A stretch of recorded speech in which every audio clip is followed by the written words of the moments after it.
Some of the pictures I made in the 60s were profitable, and some weren't. Brando eventually acknowledged that his career was on the decline.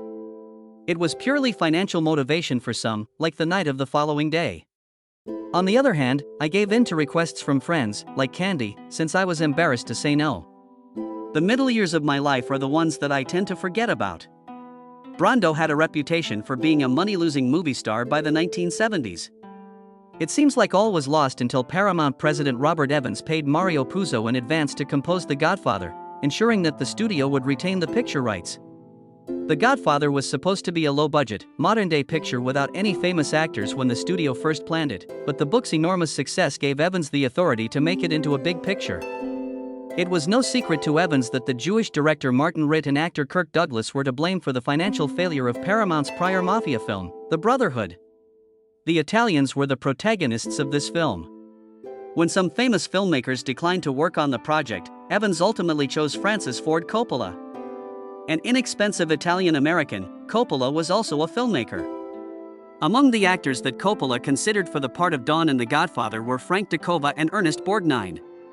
After much deliberation, though, he settled on Laurence Olivier or Marlon Brando as the ideal actor to play the role. The studio was reluctant to cast Brando, despite Coppola's insistence that he play the lead, because of Brando's checkered record in poor box office performance. Even though Stanley Jaffe, president of Paramount, was initially against Brando, the studio eventually gave in when Coppola persuaded him to try a cosmetics screen test. A watershed moment in Brando's career came when he was cast as Don Vito Corleone in The Godfather. Although Brando only paid $50,000 for his casting, he did get a cut of the film's earnings, which turned out to be significantly more than that. When casting The Godfather, Coppola had Burt Reynolds in mind for the part of Michael Corleone, but Brando was against the idea. When Reynolds was cast, he threatened to quit the picture, which prompted Coppola to hire Al Pacino instead. In the past, there were occurrences between Brando and Reynolds that caused him to loathe Reynolds. Especially on The Twilight Zone, when Reynolds made fun of Brando's style. Reynolds acquired a mustache to set himself apart from Brando, an association he despised. After a long slump, Brando stormed back into the top 10 and took home the trophy for Best Actor, twice. Reynolds enjoyed success with another film that year, even if he didn't get The Godfather. Even after that, the tension remained. While insulting Reynolds, calling him egotistical, and criticizing his false demeanor, Brando persisted in his animosity toward Reynolds, which prevented him from joining the cast of Apocalypse Now. In retaliation, Reynolds later mocked Brando on SNL. Reynolds, though, played down the feud in interviews, claiming that he was pleased by Brando's response. The way Brando interacted with Reynolds and others like her revealed his inherent inability to forgive. His private life was fraught with difficulties. There were a lot of women he dated. Rumor had it that he was addicted to something.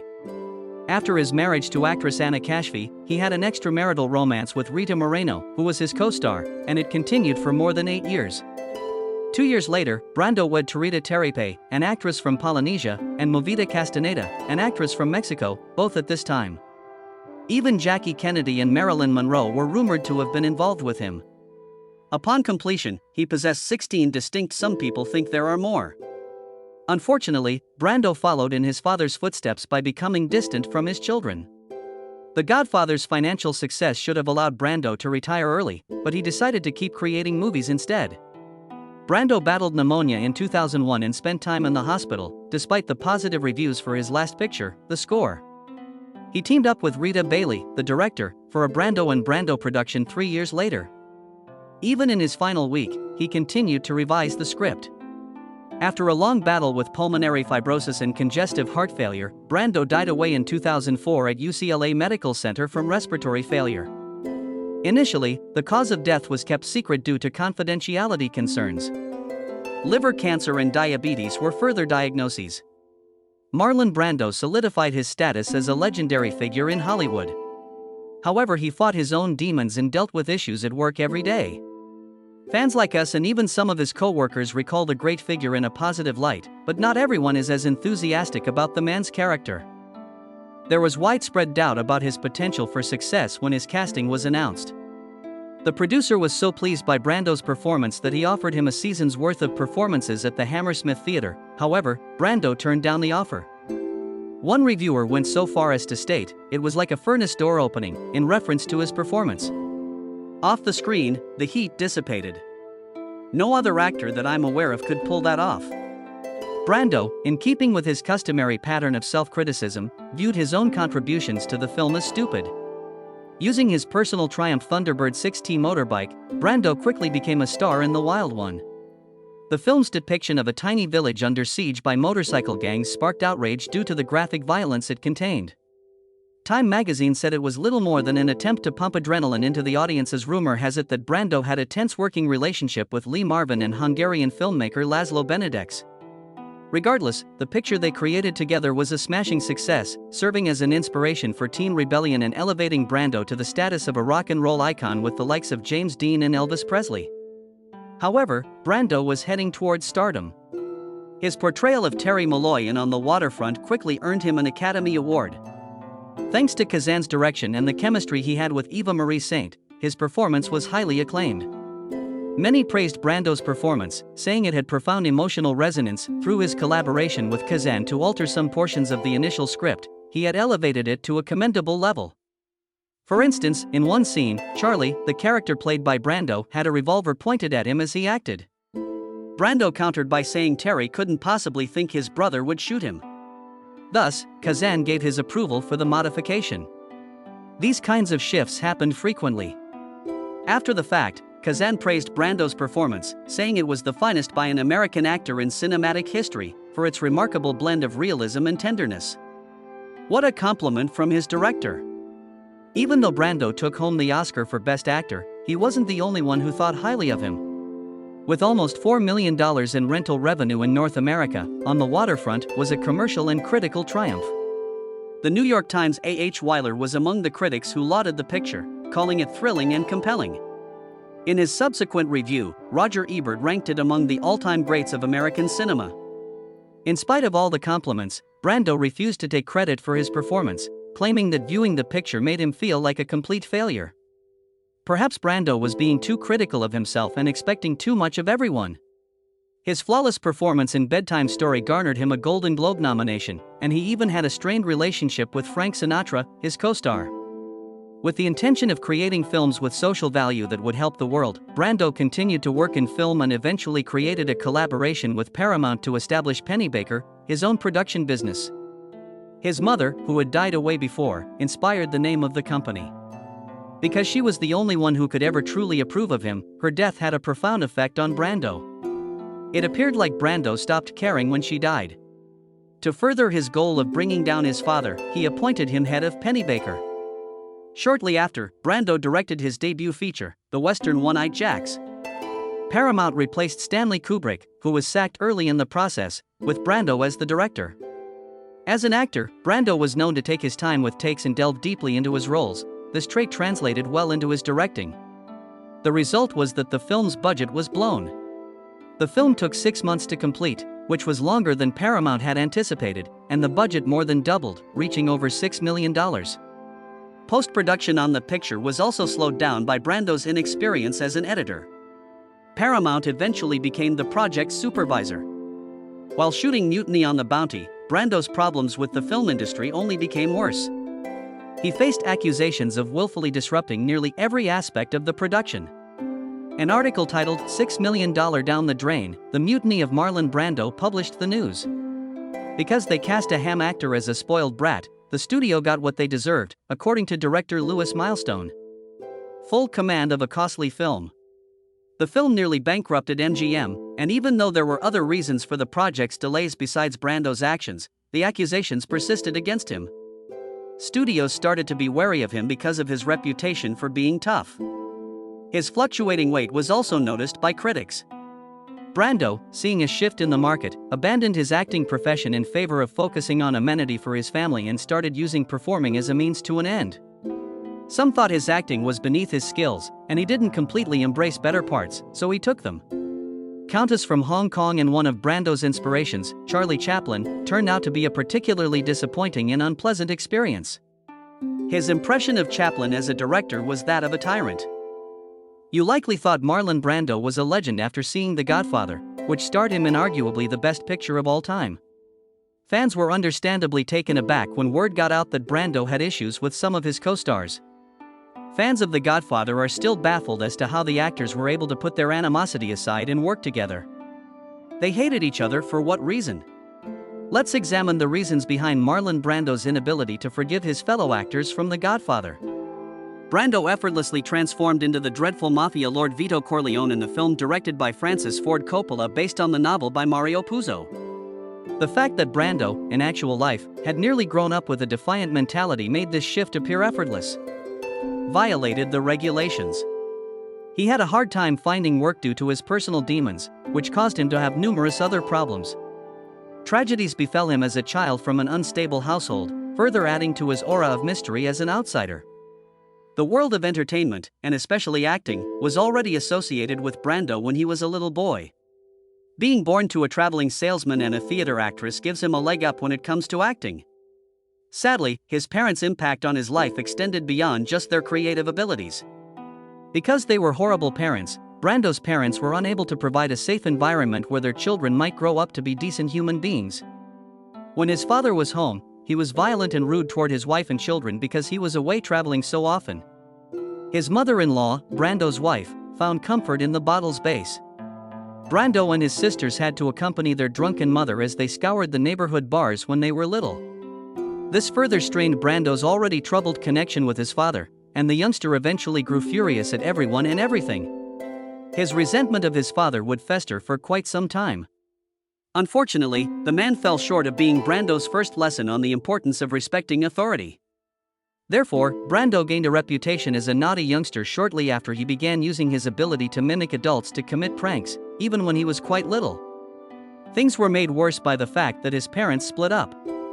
Brando, despite their reconciliation, had academic difficulties, did badly in most classes, and had to repeat a year of high school despite his athletic and dramatic prowess. On the other hand, Brando's terrible behavior in school as a teenager also contributed to his expulsion. Even as a young man, Brando's devotion to the stage made him a popular student. It was obvious that he had acting chops despite his academic struggles. Shattuck Military Academy, where Brando's father had also served, was his destination after finishing high school. He was initially put on probation for disobeying an officer during training exercises, but he quickly revolted. He still managed to get caught sneaking into town, even though he was punished by being confined to campus, causing the teachers to decide to expel him from school.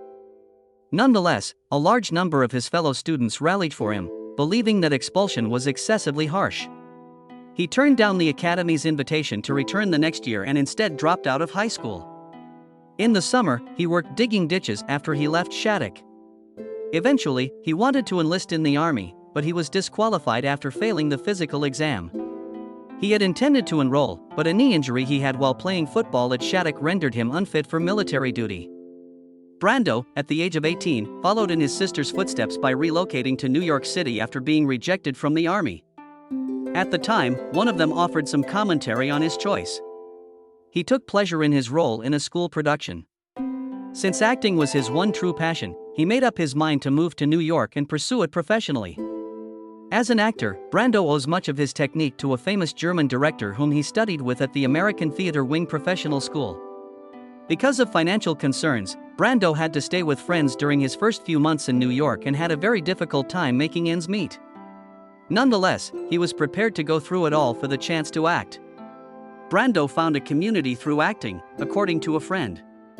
New York was a welcome change from his turbulent upbringing. There, he finally felt accepted for who he was, with compliments instead of criticisms of his abilities. Stella Adler offered Brando a unique approach to acting, and he devoted himself to studying under her. Early on in his schooling, his teacher noticed that he had an acute sense of reality and innate talent. Crazy as it seemed, he could put himself in a character's shoes and thought like them. Brando would go on to refute the accusation that he was a method actor and condemn anyone else who does the same. His reputation for erratic and defiant behavior led to his dismissal from a community theater performance shortly after he landed his acting roles at Summerstock Theater in Sayville, Long Island, New York. But this didn't stop him from becoming noticed in another Sayville play. His portrayal of a disturbed soldier in the critically acclaimed but ultimately unsuccessful Broadway production of Truckline Cafe earned him the title of Most Promising Young Actor from the New York Theater Critics. His colleagues frequently defended his techniques, saying they were an integral aspect of his trade that allowed him to give groundbreaking performances despite criticisms that he was tough. He proceeded to land the position despite a terrible audition in his next venture. Brando and co-star argued frequently throughout the run-up to Broadway. They had an argument because the co-star was elderly and drunk like Brando's mom. According to her, he had acting chops as a young man, but I couldn't make out a word he said when he was performing. By acting badly during the performance, Brando demonstrated his lack of interest in the endeavor. He reportedly picked his nose and scratched his crotch in an attempt to derail the performance, according to a stage management. It took a few weeks, but Brando was finally let go. This was a huge break for him because it landed him the part of Stanley Kowalski in A Streetcar Named Desire. An actor Brando had worked with before declined a part in A Streetcar Named Desire, but he strongly suggested that he play Stanley. She even went so far as to suggest Brando as the ideal actor to portray the heartless, cisgender Stanley Kowalski in a letter she sent. I am aware that he is actively seeking employment since I recently sacked him from my play, The Eagle Has Two Heads. When she got the part, though, critics weren't as impressed. Brando, according to one review, failed to make an impression since he was still developing his character. Brando made his film debut as a resentful paraplegic veteran in The Men. In preparation for the part, he slept for a month in Van Nuys's Birmingham Army Hospital. Brando was so vivid, dynamic, and sensitive that it felt completely real, wrote Bosley Crowther of the New York Times, who lauded the actor's performance. Around this period, the Korean War broke out, and Brando, who had previously undergone knee surgery, could no longer avoid military service. However, he proceeded to deny going to the induction facility, claiming to be psychoneurotic. After Brando was brought to a psychiatrist, he revealed that he had problems with authority and had been expelled from military school. Strangely enough, Brando's psychiatrist had a friend who was a doctor. Consequently, Brando stayed out of the Korean War. Brando, singularly focused on his film career, abandoned line memorization in favor of cue cards. Brando believed it gave his performances a more natural and authentic quality, even though many of his fellow directors were against it. He foolishly believed that by committing his lines to memory, he would appear to be merely paraphrasing the writer. He emphasized that, instead of reciting lines from memory, cue cards gave the impression that his character was fumbling for words. Some of Brando's co-stars thought he was too indolent or unable to memorize his lines to perform without them. He received his first Best Actor nomination for his portrayal of Stanley Kowalski in Desire, A Streetcar Named After the film. Many people still think that was one of his best roles. Viva Zapata, a film about the life of Mexican revolutionary Emiliano Zapata, earned him another nomination the following year for his performance in the same film. From his modest origins to his ascent to prominence in the early 1900s and eventual demise, Zapata's life was chronicled in the film. Critics were very complimentary of Julius Caesar, Brando's upcoming film. Acting as Mark Antony was his role. Although his brilliance was widely acknowledged, several critics felt that his distinctive manner and tendency to mumble betrayed a lack of fundamental acting abilities.